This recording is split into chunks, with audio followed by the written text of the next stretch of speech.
Hey out there, today is Monday, February 27th, 2023.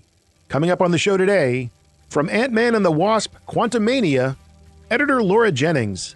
That precious process in the beginning of the whole project where you're able to just sit and watch the dailies and just react in a very visceral way, because you're never going to really have that very fresh initial reaction to the material ever again.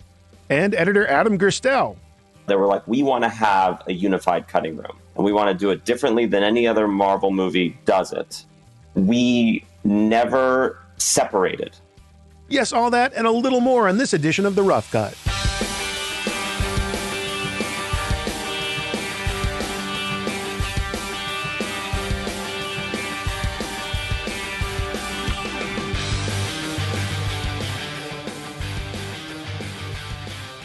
Well, greetings, my friends.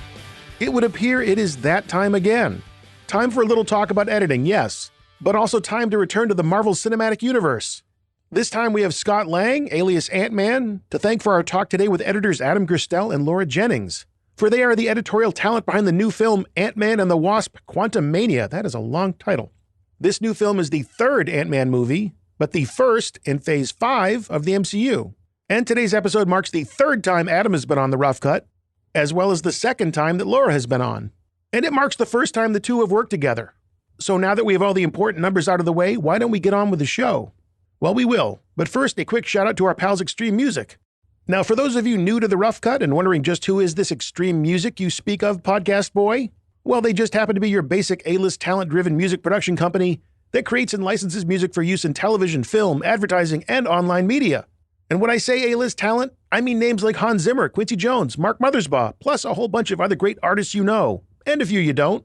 But either way, they're amazing. So get on over to extrememusic.com for your next project and dig into their vast catalog of production music from the best of the best. All you gotta do is a quick and easy keyword search on things like instruments, genre, speed, vocals, era, mood, composer, and any little details you have in mind for your story. They give you back tracks and various links and with pretty much whatever instrumentation you need. You can even search for music that sounds like a reference track you give to them. All of that power is in one simple-to-use website where you can do all the licensing online, or maybe you get a little help from one of their reps at an office nearest to you. So the next time you need the very best in production audio, check out extrememusic.com. All right, gang, time to get real small. Our guides today in the quantum realm, editor Laura Jennings and editor Adam Gerstel. Well, yeah. Which is true. I know, right? Just a little visual effects editor. But did you work on Edge of Tomorrow, one of the greatest movies ever? Sorry about that, Adam. He'll never live it down. Yeah, I won't. As we're talking about your respective careers, I believe this is your first time working together and first time on a Marvel feature film. It is. So I thought we should start with what we always kind of start with, which is, how you got to be on the project. Adam, I think I have a clue about you because based on what we talked about the last time you and I met. So Laura, why don't we start with you and find out a little bit about how you got to be attached to Ant-Man and the Wasp, Quantumania? Well, I mean, Adam may be able to fill you in with some more of the details, right? Other than the fact that I got the call and had a meeting with Peyton and we had a great chat and it told me as much as he could tell me at that time about what Quantumania was going to be about and how he wanted to focus in on the emotions and the storytelling between Ant-Man and Cassie. And we just hit it off really, really well. And I know that Marvel, they like to get in there and get set up with multiple editors from the beginning and, understanding the sort of task ahead and how huge the task is to cut these movies. Peyton is a wonderful director to work with. And obviously Adam had already worked with Peyton on Mandalorian. And then I met up with Adam via Zoom. And I remember us talking about this and fairly early on, actually, before we'd even started actually working together about kind of collaborating. Yeah. And we hit it off. I mean, not least because we had these pretty similar backgrounds in terms of our connections with visual effects and everything just felt right from very early on. I definitely want to hear more about that first call between you and Adam. But, Mr. Gerstel, last time you and I spoke, you were working on the Mandalorian Season 2. Yes. Specifically, the finale episode that Peyton Reed directed. That was sort of how I did the math on how you might possibly have been attached to Ant-Man. But why don't you just give me the real story? No, that's exactly right. I mean, I think we were in the last few weeks of finishing that episode. And I think Peyton he's worked on this movie for, I think, 4 years is how long it took in prep. And COVID happened and started. I think he was working on even during Mandalorian. And so it was towards the end, and we had, hit it off and had such a great working relationship on that second, on that finale. I say second because it was of the 2 episodes that I'd cut, the finale of The Mandalorian season 2. And I remember us having a call about that. At the end, he says, "So what are you doing next? And how do you think about coming on to Ant-Man editorially?" And I said, "Yes, that sounds great. Let's do it." So we had talks early on, and then I had started a couple months later. And as Laura said, I was on first, but then we were talking about bringing on the other editor because, as Laura said, Marvel always uses 2 editors because of just the sheer volume and amount of work there is on these movies. And it was who could work in the same way. Both Laura and I have similar animation editing backgrounds, visual effects heavy backgrounds.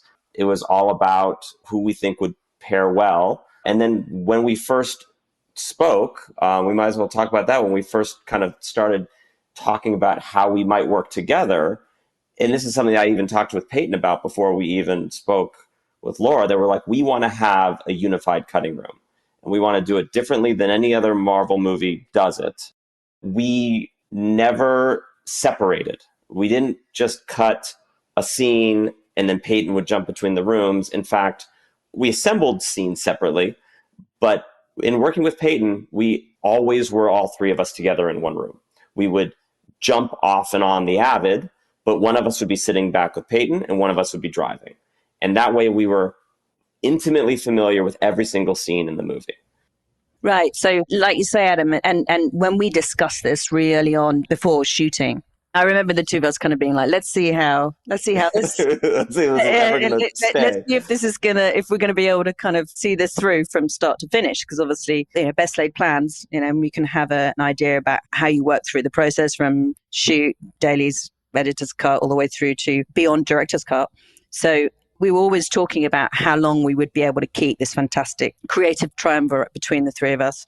And obviously, Adam had worked with Peyton before, knew Peyton's kind of sensibility and really collaborative spirit when he's cutting. So as Adam was saying, it's like, if we start with when we began shooting and sitting down and watching all of the dailies together, that's probably a good place to start, because even prior to sort of really getting into the material, Adam and I were able to sit and watch the dailies together. Every morning we had dueling keyboards. On the same Avid, we would make locators. We had 2 Bluetooth keyboards set up, and so we would watch and we would hit our own. We each had our own color. I think you were cyan and I was dark blue. Oh, well done. That's good memory. I remember seeing the timeline. And we would hit our own locators for stuff that we liked. And then we would talk about it. And we would watch daily start to finish. We would even do multiple cameras. Remember, if it was a multi-camera scene, we would see every angle strung out as if it was a separate setup. Right. We called them chem rolls, to try and teach some of our... Did you have to explain to Adam what a chem roll was? He's only 12. We were talking about this. We both had film experience. Okay. So, yeah. So we had to explain to some of our younger team what a chem roll was. Oh, yes. And we're like, look, these technically aren't chem rolls, but we're going to call them chem rolls for the sake of respecting some of that film lingo in the cutting rooms.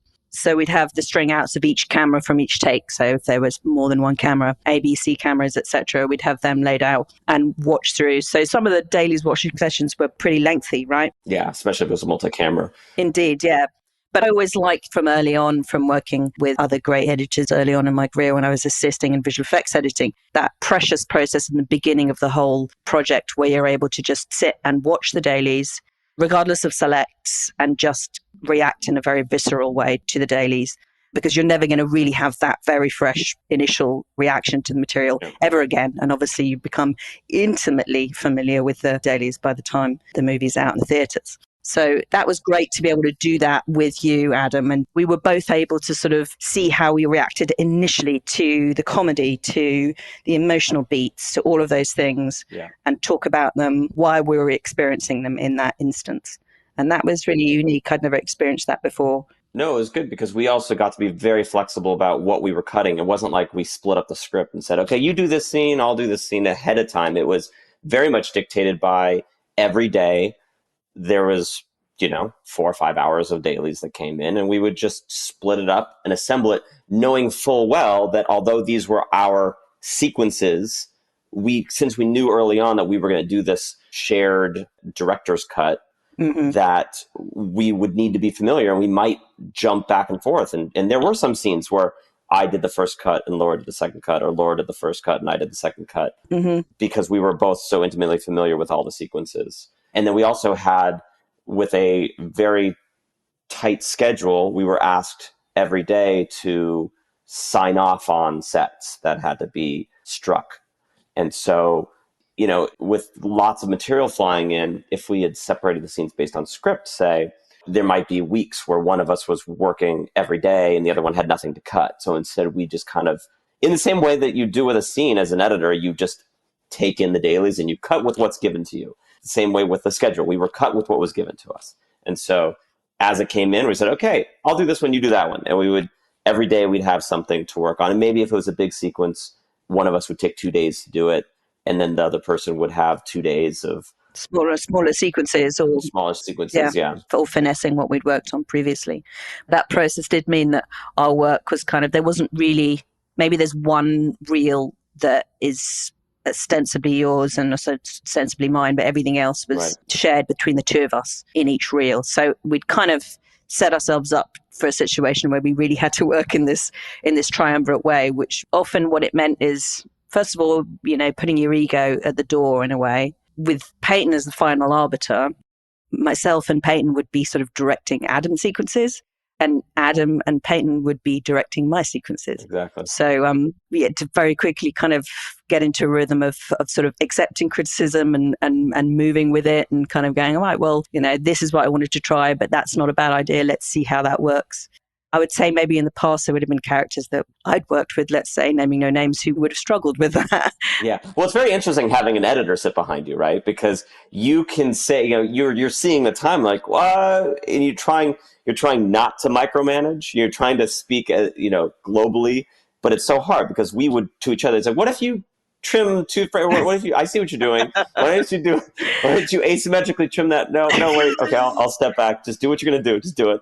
Adam, to be fair, you did not do that very much with me, and which I'm grateful for. But I think what we also found was that, I don't know if you felt the same way. I think you did, Adam, is that actually it was really interesting to be able to look at it away from the kind of driver's seat, if you like. It was. Sometimes being able to just sit back and look at the sequence and sort of still have that editorial, express those editorial instincts, but be able to do it in a way that it made me realize that there are certain things that you kind of get wrapped up in while you're staring at the timeline or trying to figure out technically how to make something work. Yeah. And being able to step back was just actually uniquely useful thing to be able to do.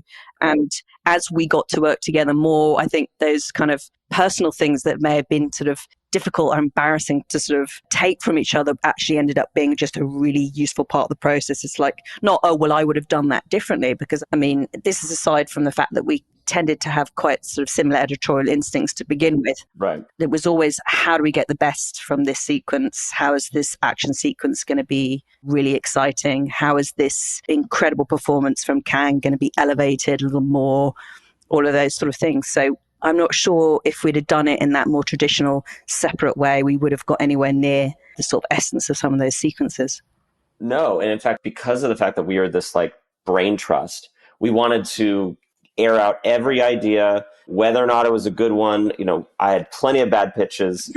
It was always about getting everything in the room, and the three of us locking ourselves in a room and just going through in detail every take, every cut, and talking it all through, so that when we because this was obviously a very large visual effects film, we didn't want to get into a situation where we're in a visual effects review and something comes up and one of us says about the other sequence, oh, well, what you could have tried?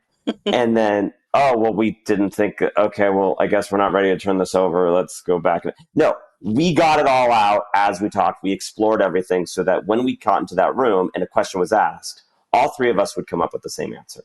And if Peyton maybe wasn't in a room, the two of us would know what he was thinking, because we were so intimately familiar with all three of each other's opinions about a scene, about a take, about a performance, that it was indistinguishable what any of our individual opinions were at first. I think it was to that credit that Peyton would sometimes say, I forget which one was who did this scene? We would definitely be in there. And the only reason he would know is because we would just swap. Sometimes in studio reviews, it would just be easier not to swap. So we would just drive with each other's sequences just because it was easier. I don't even think the studio knew whose sequence was whose by the end. Mm. Well, I got to say, with this method of working, you've literally blown away the next 6 questions I usually ask. And this is not unprecedented. In fact, it wasn't that long ago I was talking to Michael Kahn and Sarah Brosher about The Fabelmans. Exact same setup. 1 Avid, 2 keyboards. Spielberg sits in between them. But they've worked together for a while. So for 2 editors who haven't worked together before to jump in and work in this manner is a credit to you both. I'm sure there's more questions I could ask about that model, and maybe we will if time permits, but we should probably jump ahead a little bit. We talked about the scope of a project like this and the pressure that's put upon the 2 of you. I'm sure you probably could have worked on this for another 6 months if you were given the time. Well, we originally had the time. So therein lies my question. The release date was moved around a little bit. I think it was supposed to come out last year, and then it was supposed to be July, I think, of this year. And then all of a sudden it's February 17th, 2023. What does that do to you in the process, having the dates moved like that? Well, it's interesting because the original pull out or pushback from end of the year until July was really more COVID related, I think. So that one, we kind of always had the July date in our minds. And the pull up to February was based on a really well-received director's cut. And so we were feeling very good editorially speaking. Of course, there was plenty that we did between then and the finish of the movie, as you would. But the hardest thing became the visual effects and being able to finish the visual effects on an accelerated time frame, which was going to be a challenge coming out in July. So taking 5 months out of the schedule was definitely a huge impact. And it just meant full on nonstop, as fast as you can do with reviews and turnovers and visual effects pipelines, especially with something of, I think we had 2,600 shots in the end. 3,600. Was it that much? Yeah. It was a lot. Who's counting? Who's counting? Who's counting when it's essentially all of the movie from reel 1 through to reel 10? Yeah. And it did pull on both of our expertise in terms of visual effects at that point, because we knew we had to editorially get it to a place as quick as we could beyond presenting the director's cut and go through the various previews we needed to do, the inevitable Marvel pickups, and keep the machine moving forward. So Jesse, our fantastic visual effects supervisor, and his team could have as much of a chance as possible to get good quality throughout the movie. And it was definitely challenging. So we were kind of victims of our own success in a way, in that we'd got the movie editorially to a place where the studio were excited enough about it that the put up was even a question. It's worth noting that our process and how we dealt with previs, the fact that Laura and I were very intimately involved with the editing of the previs, which we had both done in the past. But because of that, the previs became the template and the foundation for the visual effects, especially in regards to animation. So although previs does tend to be faster and you have to make adjustments for weight and for actual animation, we really worked hard with Peyton and with Jesse to direct the previs in a way where it was more than just storyboards or the basis for something to be shot. It was actually the first pass animation for a lot of these moments in the film. And we kind of treated it that way. And that was part of the way we could even hit a date like this was, okay, we got it figured out. Let's just take that edit and that previs and let's elevate it and work on the secondary animation and actually make it feel real, and then the effects work. But let's use that as a basis. So now that I know this unique method of how you had 1 Avid and 2 editors, and then you have this shift in the release date, did that challenge that model at all? Was there any point where you thought, well, okay, we can't keep working this way if we're going to hit this date? We need to break out in 2 separate working models. Yeah, no, we did have 2 Avids, and we did, for the technicality of it all, we still ostensibly had our sequences that we were sort of looking after within the scheme of the whole movie. So it wasn't quite as you described, but for the purposes of kind of working together and working through things Adam and I would, when we get to our part of the sequence, we'd switch and work together, whether that was presenting for the studio or just presenting for Peyton and working through ideas. We did have to work remotely a lot of the time. In fact, we had various different versions of setups of working remotely. So during the shoot, during director's cut, because obviously I'm largely based in the UK, or it was towards the beginning of the project before we got into post. Adam came back to LA for a period, so we worked remotely where Adam would get up at a horrible time in the night and join us, Peyton and myself, in London during the director's cut for I think it was 2 or maybe 3 weeks you did that. 3 weeks. 3 weeks. I woke up at 12:45 a.m. Yeah, grueling.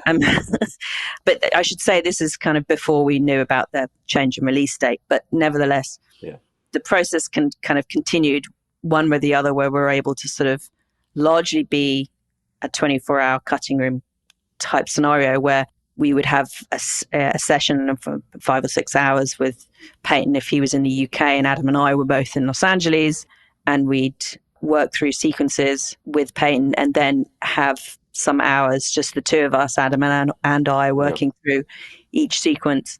Although, as Adam said, there were some sequences where we'd sort of share quote unquote ownership. We were still sort of largely looking after sections of the movie ourselves. Otherwise, I think it would have become kind of complicated to handle. No, yeah. Well, who's going to look after this? Who's going to look after that? So we definitely had ownership based on our assemblages. Right, exactly. So let's say the only time that we were really kind of on our own was during the shoot, when we'd go away from our daily session after we'd talked about the material and we'd put together our first cut. I hate calling things assembles. I don't assemble cuts anymore these days. But I know there was a time in the past when I'd sort of, especially when I used to work in documentary, where I'd sort of push things around on the timeline a little bit more and things were a bit more fluid. But I tried to instill something that an editor had taught me in the past when I worked on Skyfall, to really just look at the material, think very hard, think about the choreography of the sequence, and then go in there with a kind of confidence that you might have if you were cutting the material on film, let's say.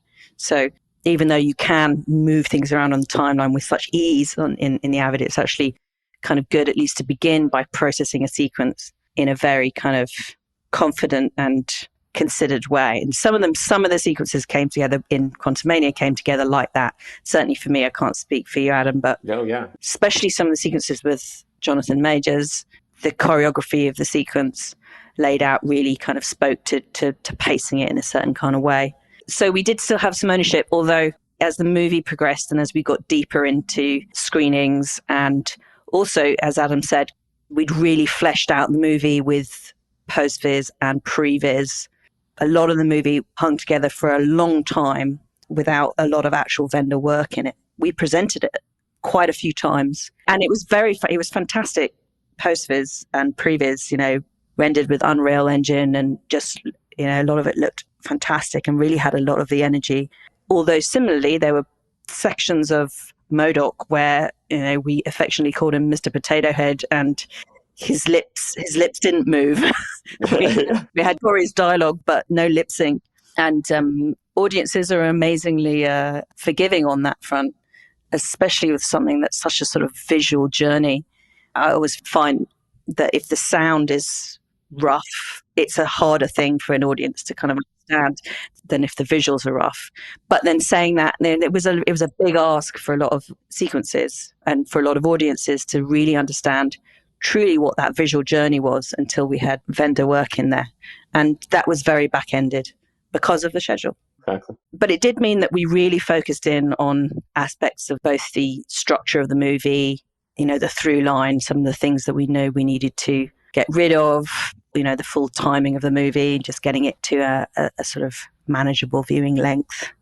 But we were even doing that in the editor's cut. As you said, we treated the editor's cut to be anticipatory of any the studio and director notes we would get. We really were hard on it. We didn't want to present anything to Peyton that didn't work.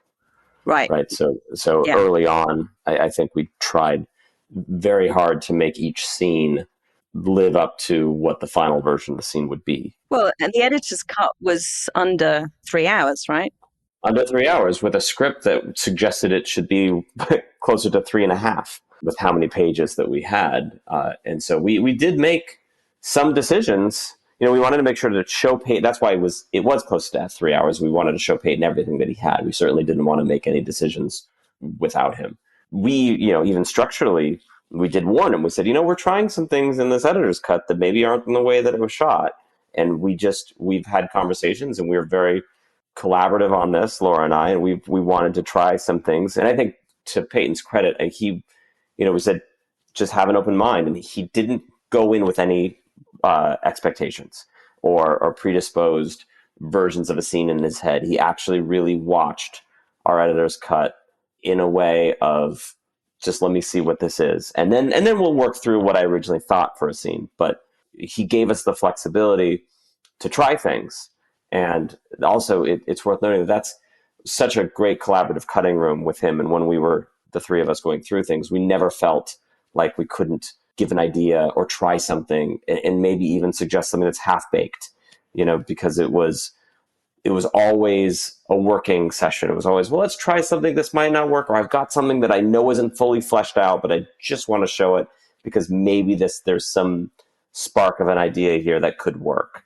I think to that point, what I learned from Peyton, what he really brought for me that I'd not experienced previously was that understanding of comedy and timing, and also Peyton's comic sensibility is it's very much in tune with Paul Rudd and very much in tune with that sort of alternative, a little bit more kind of straight, incredulous kind of comedy.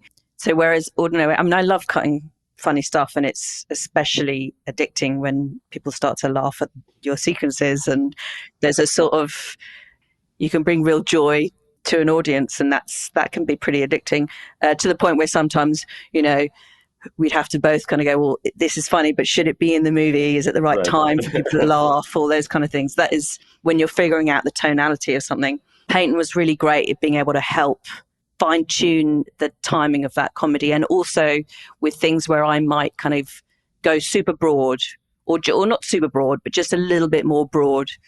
And like Michael Douglas is a fantastic comedic actor, and not to mention Paul, and Michelle is actually a fantastic comedic actress as well. She brings such, and then it all brought some slightly different and sort of funny aspects to their characters. So it wasn't always the same thing that needed to be applied, but we really got to sort of fine tune that, and Peyton is so tuned into that. So with each screening, we were able to kind of finesse, if you like, the comedic beats, and I kind of understood, I learned things about like the cascading laughter, where you'll get like an initial laugh, and then you hold it long enough that maybe you'll get a secondary laugh, and all those kind of things. That was a really interesting thing to learn through Peyton's kind of expertise on that. And also sometimes, figuring out the tonality where Kang possibly shouldn't interact with the comedy in the same way, because it would undermine his kind of strength as a character. There was not many things on the cutting floor that were comedic, but let's say a sequence with Krylar, Bill Murray's character, that he interacts a little more with Kang, and it didn't really feel right. So it didn't feel like it was right for those two characters to really interact. And that's something we learned through the various different screenings and presentations we did. Yeah, we would, and this is a normal, I guess, Marvel way to do it, is we would have these, they're called friends and family screenings, and they would record the audience. And so we would go back, and we would, as you really need to with comedy, and we would go back to the various versions of the film we had shown. It's okay, when did they laugh? When did they consistently laugh? When did they not laugh? And let's try different versions and understand because comedy is definitely a science, and it is a very particular science, and it's within frames sometimes, the timing. And so we would go back through all of those and always dissect why things worked or didn't work. And we were always evolving those timings based on reactions to the material. Well, so you've brought up visual effects, and now we're talking about comedy. I can say there is a visual effect that plays for comedy, and that is the introduction of the MODOK character, who's actually very faithful to the comics, now that I went back and looked at how that character was designed. But the look of that effect is so different from what you've created in the quantum realm that it almost breaks the fourth wall in a way. And the audience just, as soon as he's revealed, the audience just breaks up laughing. I know it's by design, but it almost looks like something where you just said like, oh, let's just mock this up in the Avid. And you said, oh, no, that's good. Let's just go with that, because his face just jumps right out of the screen. So I would love to hear how you developed that character. Well, there was constant development of what he looked like, but it's worth pointing out that we had to get the audience a way into that character. So we had to give the audience permission to laugh at him, because he is a villain and he's presented as a villain. But we needed to allow them to understand that he's also... So a sequence in the movie that was not originally shot, that was originally in the script and at one point was out and back in, was the backstory of MODOK and understanding where he came from. And that was something that we recreated in the cutting room, because we wanted to make sure that everybody knew that this was somebody that you could laugh at. And also just the way that he looked. He really only plays once he's finished. I mean, as Laura was saying, the burnt potato version with non-sync sound, you're like, what is that? What is that? But then once he actually gets, and they did such fantastic work at Digital Domain and Jesse, that he feels very real. And it really feels like a giant, I forget, I think it was our visual effects editor, Steve, who said, every shot of MODOK is a close-up. Like, you can't, it's like every single shot of him is a close-up because it's just a giant head. So it doesn't matter if it's a wide shot or medium shot or close-up, it's always a close-up. So you got to really lean into that and get that work to look good. He was divisive for some audiences, that's for sure. I mean, it's a swing. We knew it would be. There's a lot of affection for the comic character of MODOK, and understanding that he is this kind of, he has to have that ridiculousness, as Adam was saying, in that we have to be allowed to laugh at him. Equally, it's like he's also a machine designed for killing, so he can snap at any moment and seriously do you some harm. We were balancing that for a while, and then part of that thing of like having the backstory in there and having him kind of, self-aggrandize, and that seemed to fit into his character as well, being able to kind of talk himself up and present himself as this, much more important part of Kang's plan than he in actual fact ever was and ever would be.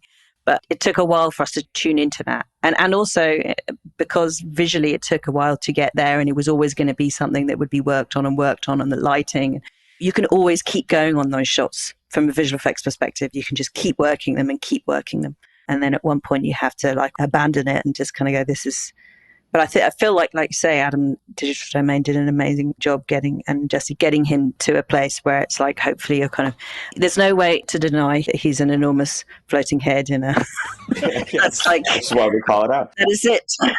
and our experience, I think, with animation was a helpful thing for MODOK in particular, because he was just a CG character. We could always change, well, not up until a point, we could change what he was saying, what his blocking was, where he was in the room, and the performance of it. And we could repurpose our hero live action characters in what they said and change what MODOK would say in response to further either the comedy or the threat or both. And we were constantly playing with that. And then, we like to throw our animation team for a loop where we'd say, okay, we know we can't change the face anymore. And we would loop a new line that maybe would fit in the mouth.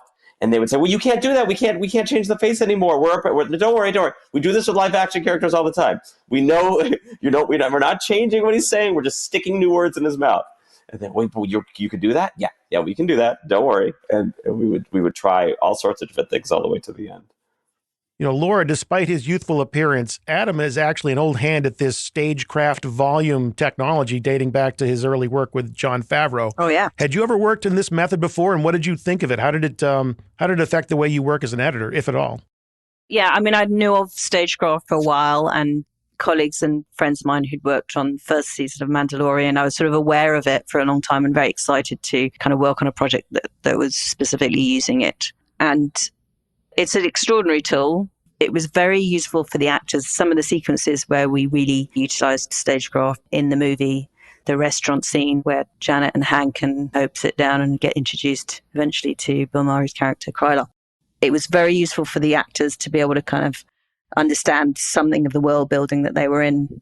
And then from a technical point of view, really great for interactive lighting, and a sort of springboard in some shots cases, almost in camera. There's a nuance to the interactive lighting that is very hard to achieve with an equivalent sequence where you're just surrounded by blue screen or green screen.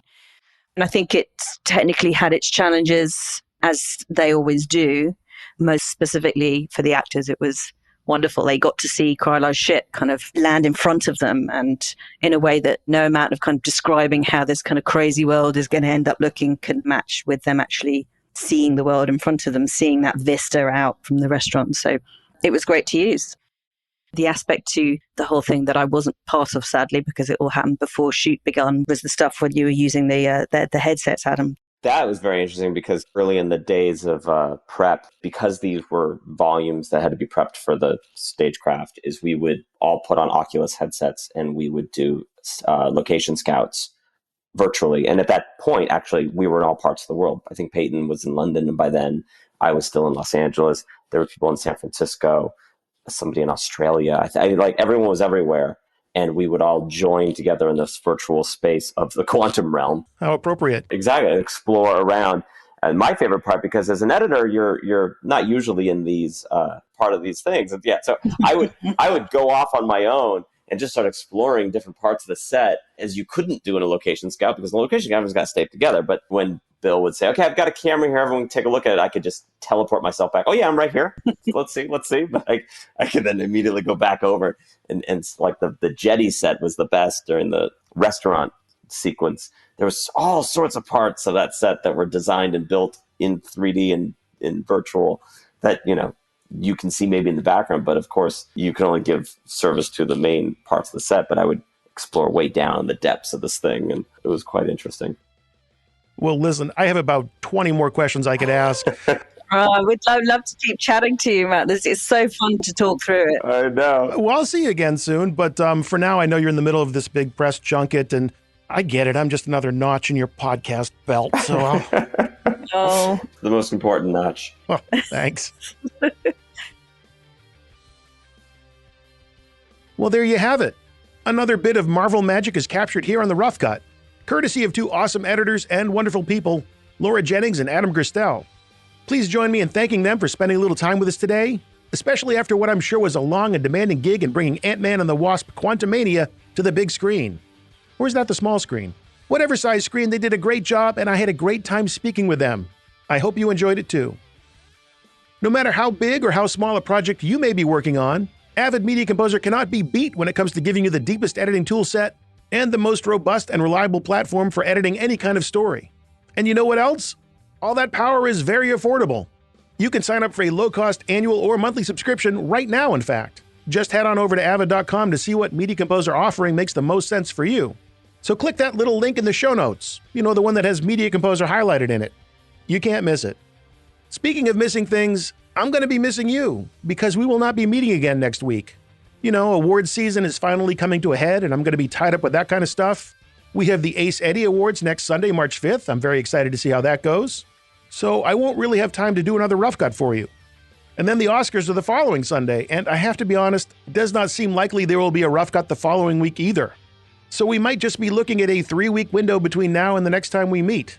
I'll try not to let it get that far, but either way, eventually we will be back together. And I can't wait to see what we'll be talking about then.